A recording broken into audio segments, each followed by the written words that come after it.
আল্লাহ রাব্বুল আলামিন একদিন না একদিন পূরণ করবে ইনশাআল্লাহ। অনেক ধনী আছে হজে যাইতে পারে নাই, কিন্তু গরিবরা হজ কইরা চইলা আইছে। দুনিয়ার মুসলমান শোনেন, পিঁপড়া এরাদা করলো আল্লাহ তাআলার কাছে, যখন দুনিয়ার সব জীবজন্তু ঘুমায়া গেল, শেষ রাতের মধ্যে পিঁপড়া উঠিয়া আল্লাহ তাআলার কাছে কান্নাকাটি শুরু করে দিল। আল্লাহ তাআলাকে ডাক দিয়া বলে, আয়া রব্বুল আলামিন, কাবাকে দেখার বড় শখ, ইয়া রব্বুল আলামিন, কাবায় যাইতে বড় মনে চাই। ইয়া রব্বুল আলামিন, যেই শহরে নবী আরবি শুয়ে আছেন সেই শহরে যাওয়ার জন্য মনে বড় সাধ। আমি কিভাবে যাব জানি না, ইয়া রব্বুল আলামিন তুমি যাওয়ার ব্যবস্থা করো।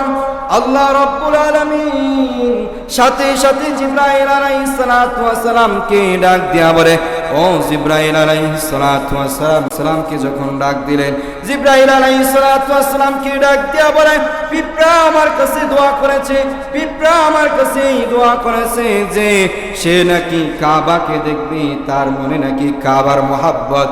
এই জিবরাইল, যা যা পিপিলিকার কাছে চলে যা, কারণ আল্লাহ রাব্বুল আলামিন বলেন যে দুনিয়ার মুসলমান, আল্লাহ রাব্বুল আলামিন বলেন দুনিয়াতে কোনো ব্যক্তি যদি শেষ রাতে উঠিয়া চোখের পানি সারিয়া দিয়া যে কোনো বিষয় আল্লাহ তাআলার কাছে বলে, আল্লাহ তাআলা বলে তার চোখের পানি যখন চোখ থেকে বের হয়ে টলমল করে জমিনের দিকে পড়া শুরু করে, মুহাদ্দিসগণ বলেন তার চোখের পানি জমিনে পড়ে না, তার চোখের পানি আসমানের দিকে উঠা শুরু করে।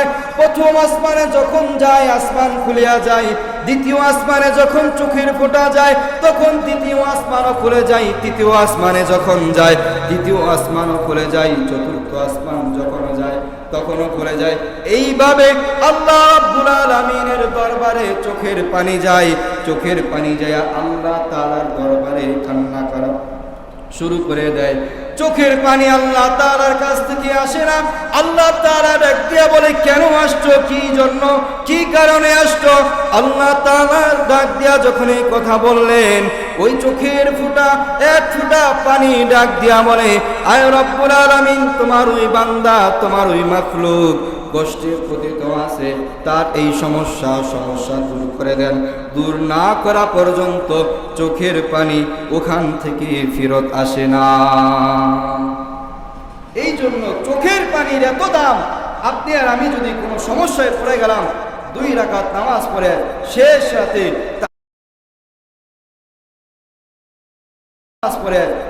রাতে তাহাজ্জুদের সময় আল্লাহ তাআলাকে বলেন, আয় রব্বুল আলামিন, আমি তো গরীব, আয় রব্বুল আলামিন, হজে যাওয়ার তো আমার টাকা নাই, আয় রব্বুল আলামিন, মনে বড় সাধ, মনে বড় ইচ্ছা তোমার ঘর বাইতুল্লাহকে দেখা, মনে বড় সাধ ইয়া রাসূলুল্লাহ বলে ডাক দেওয়া, মনে বড় সাধ লাব্বাইক আল্লাহুম্মা লাব্বাইক বলা। আয় রব্বুল আলামিন, আমার তো টাকা নাই, আয় রব্বুল আলামিন, তুমি তো সব কিছুর মালিক, আয় রব্বুল আলামিন, তুমি আমারে কিভাবে নিয়ে যাবে আমি জানি না।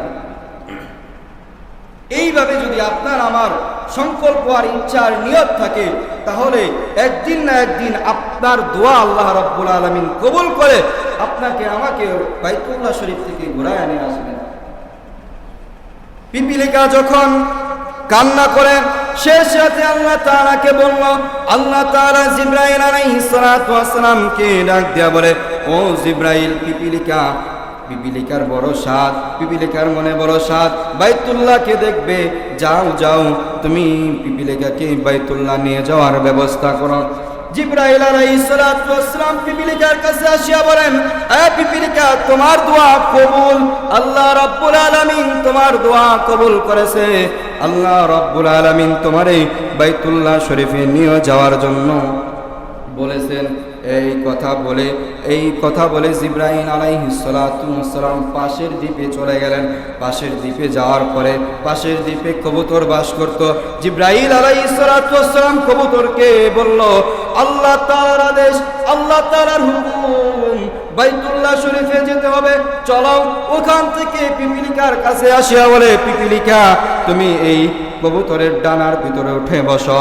এই পিপিলিকা কবুতরের পায়ের দিক দিয়া উঠিয়া কবুতরের যে পাখনা ছিল পাখনার নিচে বসে এই কথা বলে, এ দুনিয়ার মুসলমান, এখন দেখেন আমরা যখন হজে যাই, কোনো দুনিয়ার কোনো বাদশা, রাজা বাদশাহ, কোনো বাদশাহ বা যাই হোক, যত বড় লোকই হোক, কোনো দিন দেখছেন নাকি একা একা বিমানে গেছি? একা কোনো সময় গেছে? একা যায় না, হাজার হাজার যাত্রী, শত শত যাত্রী নিয়ে তারপরে যাওয়া লাগে বিমানবন্দরে। বিমান, ওই বিমান যতক্ষণ পর্যন্ত ফিল আপ না হবে ততক্ষণ পর্যন্ত ছাড়া হয় না। কিন্তু আল্লাহ রাব্বুল আলামিনের কাছে পিপিলিকার দোয়াটা এত মজবুত ছিল, আল্লাহ রাব্বুল আলামিন বলেন যাত্রী একজন, গাড়িও একটা। আল্লাহ রাব্বুল আলামিন কবুতরের পাখনার নিচে দিয়া দিলেন পিঁপড়াকে। পিঁপড়াকে বললেন যাতে এখানে দিলেন। পিপিলিকাকে যখন কবুতরের পাখার নিচে দিল, দেওয়ার পর আল্লাহ তাআলা বলেন যে পিপিলিকাকে এই জায়গায় দেওয়ার একটা কারণ যাওয়ার সময় বাতাস লাগতে পারে, বাতাসে পিপিলিকা এই জায়গায় দেওয়ার একটা কারণ যাওয়ার সময় বাতাস লাগতে পারে, বাতাসে পিপিলিকার গরম লাগতে পারে, ঠান্ডাও লাগতে দেওয়ার একটা কারণ যাওয়ার সময় বাতাস লাগতে পারে, বাতাসে পিপিলিকার গরম লাগতে পারে, ঠান্ডাও লাগতে পারে।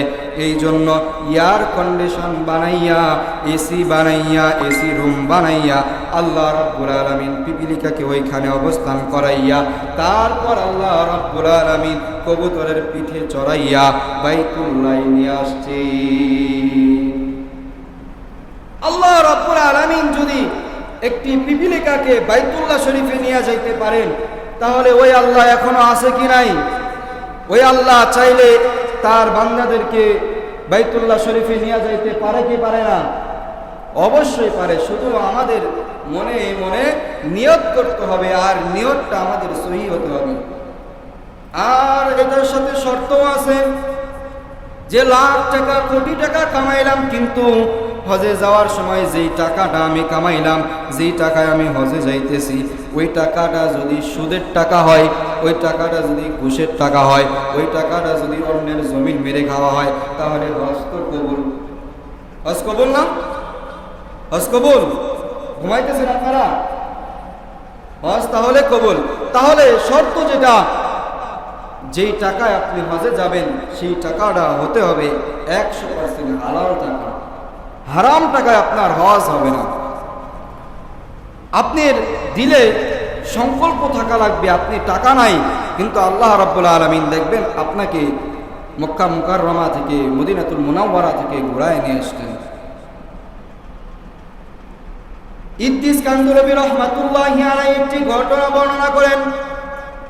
হযরত ইদ্রিস আলাইহিস সালাতু ওয়াস সালাম একটি ঘটনা বলেন যে আমি যেই শহরে বাস করতাম সেই শহরে এক গোয়াল ছিল, গোয়াল বা রাখাল, যে গোয়াল ঘরের যে সমস্ত কাজ কর্ম করত, গরুর গোবর ফেলতো, গরুর দুধ দহন করত, গরুর খাবার দিত, এমন একজন গোয়াল ছিল। আমি যখন মদিনাতুল মুনাওয়ারায় গেলাম, ইদ্রিস কান্দুলবী রাহমাতুল্লাহি আলাইহি বলেন, আমি যখন মদিনাতুল মুনাওয়ারায় গেলাম তখন যা দেখলাম ওই গোয়ালি, ওই রাখাল ওই দেশের শায়েখ হইয়া বসে আছি। আমি ডাক দিয়া বললাম, কি অবস্থা, তুমি এই দেশে, সৌদি আরবে? ওই লোক ডাক দিয়া বলে, হযরত শুনেন, তাহলে আমি এই দেশে কেন? আমি শুধু এই দেশে না, আমার বউ বাচ্চা বিবি যা আছে, আমার মা বাবা সব পরিবারে আমরা এই মক্কাতে আছি, এই মদিনাতে আছি, সৌদি আরবে আছি। হুজুর তো আসতার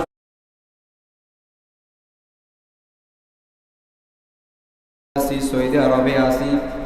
হুজুর তো আশ্চর্য হয়ে গেছে। ইদ্রিস কান্দুলবী রাহমাতুল্লাহি আলাইহি ডাক দিয়া বলে, তাহলে তুমি এই দেশে কিভাবে আসলা? সে বলে যে আমার মনে বড় আশা ছিল বাইতুল মুকাররমা, বাইতুল্লাহর সফরে যাওয়া।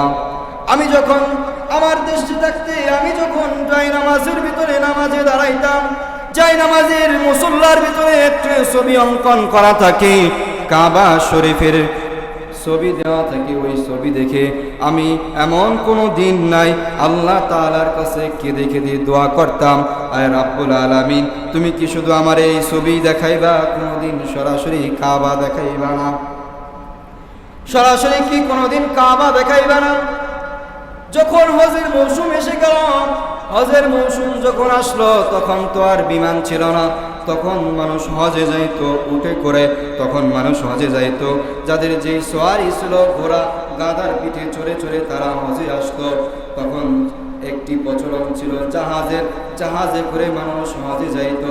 দুনিয়ার মুসলমান ওই ব্যক্তি ডাক দিয়া বলেন যে আমার হজে যাওয়ার বড় সংকল্প, ইচ্ছা, মনে বড় আশা, আমি হজে যাব, কিন্তু আমার কাছে ভাড়া নাই, আমার কাছে টাকা নাই। যেই জাহাজে করে যাবে, যে জাহাজে যত টাকা লাগবে, আমার কাছে ওই পরিমাণ টাকা নাই। এই জন্য আমার মনে বড় সাধ, আমি কিভাবে মক্কাতুল মুকাররমা মদিনাতুল মুনাওয়ারায় যাব। এই কথা বলে আমি বাড়িতে মুসলমান থেকে উঠিয়া হাঁটিয়া মনে মনে চিন্তা করলাম, বাইতুল্লাহর সফরে তো যেতে পারবো না, কিন্তু যারা বাইতুল্লাহ যায় তাদের তো একটু দেখে আসি তারা কিভাবে যায়। এই কথা বলে বাড়ি থেকে হাঁটা শুরু করলো।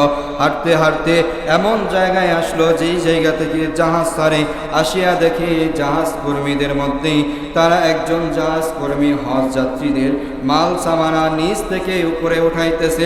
এইভাবে উঠাইতেছে, আবার উঠায়, আবার নামায়, আবার উঠাইতেছে, সমস্ত হজ যাত্রীর মাল উঠাইতেছে।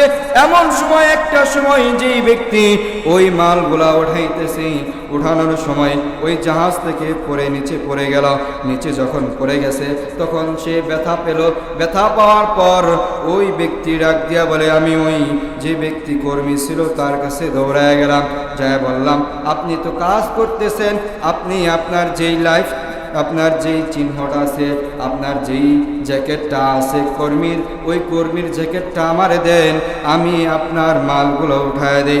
বা সাথে সাথে এই কথাও বলে দিলেন, যেই পারিশ্রমিক বা যেই টাকা দিবে ওই টাকা আমি গ্রহণ করব না, ওই টাকা আপনি নিয়ে যাবেন, আপনার বেতন আপনি নিয়ে যাবেন, আমি 1 টাকাও নেব না, কিন্তু আমি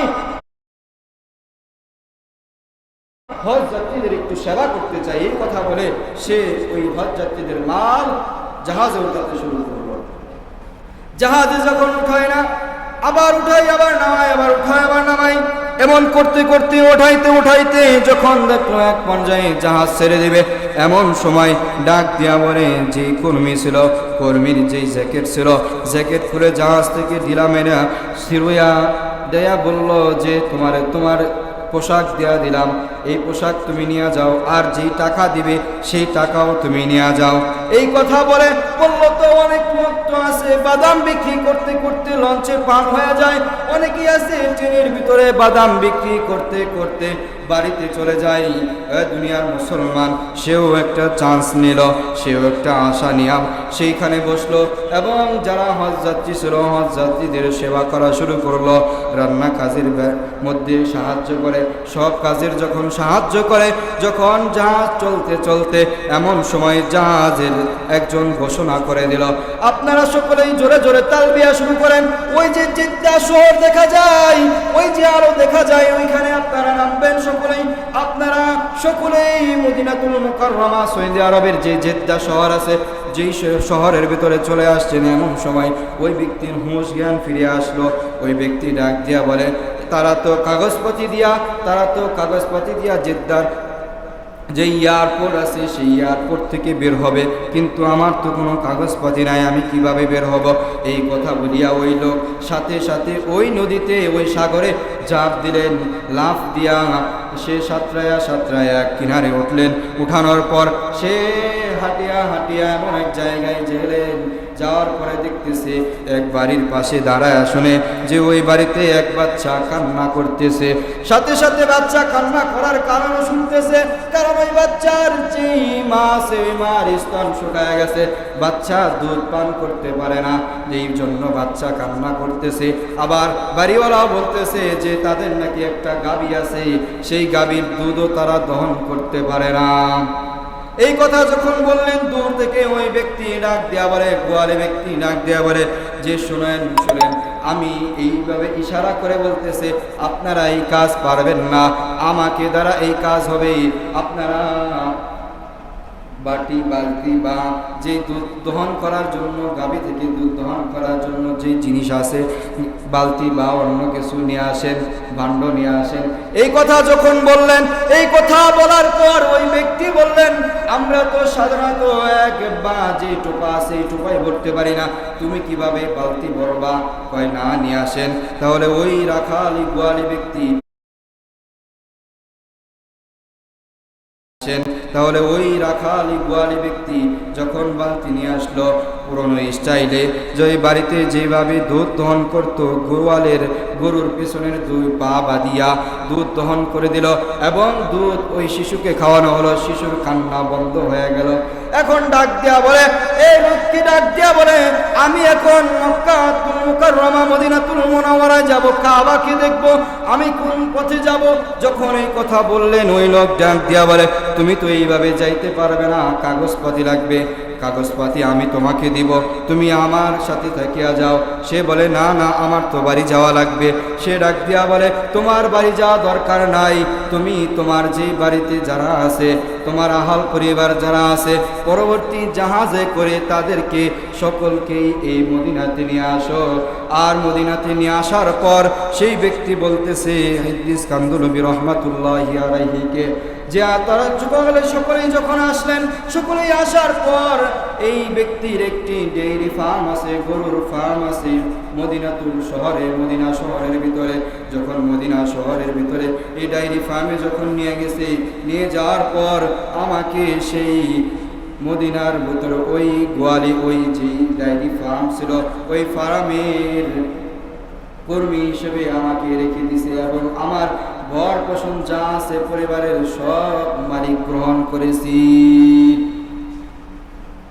এবং আমাকে কাগজপাতিও দিয়েছে হজ করার জন্য। আমি হজও করেছি, শুধু আমি একবার না, আমি বারবার হজ করেছি। আমি একা না, আমার পরিবার সহ হজ করেছি। এই জন্য মোহতারাম হাজিরিন, তার সংকল্প ছিল, মনে বড় আশা ছিল বাইতুল্লাহকে দেখা।